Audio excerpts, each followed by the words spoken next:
રાષ્ટ્રધ્વજ ફરકાવવાના નિયમો. ગૃહ અને સંરક્ષણ ખાતાના વડા મથકોએ રાષ્ટ્રધ્વજ ફરકાવવાના કેટલાક નિયમો ઘડ્યા છે.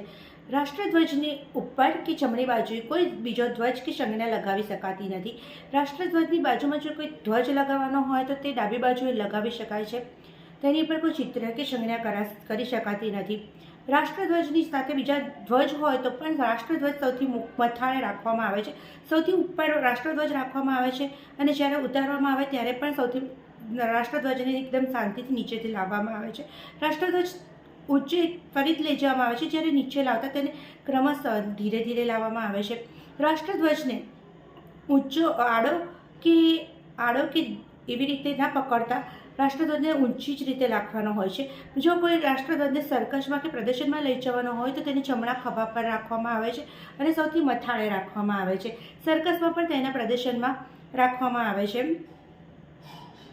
રાષ્ટ્રધ્વજ જો કોઈ મકાન કે કાઠી પર લગાવવાનો હોય તો પણ સૌપ્રથમ કેસરી રંગ ઉપર આવવો જોઈએ તેવી રીતે લગાવવામાં આવે છે. રાષ્ટ્રધ્વજ સવારથી સાંજ સુધી યોગ્ય રીતે ફરકી રહે છે, પરંતુ સાંજ પડતા રાત્રિના સમયે તેને ઉતારી લેવો યોગ્ય ગણાય છે. રાષ્ટ્રધ્વજને નુકસાન ના પહોંચે તેવી રીતે તેને ઉતારવામાં આવે છે. રાષ્ટ્રધ્વજ માટે ઇન્ડિયન સ્ટાન્ડર્ડ ઇન્સ્ટિટ્યુશન દ્વારા જે કાયદો ઘડેલો છે તે મુજબ રાષ્ટ્રધ્વજ લાવવામાં આવે છે. તે કદ અને તે પ્રમાણે જ તેને પ્રસંગને અનુરૂપ રાષ્ટ્રધ્વજ રાખવામાં આવે છે.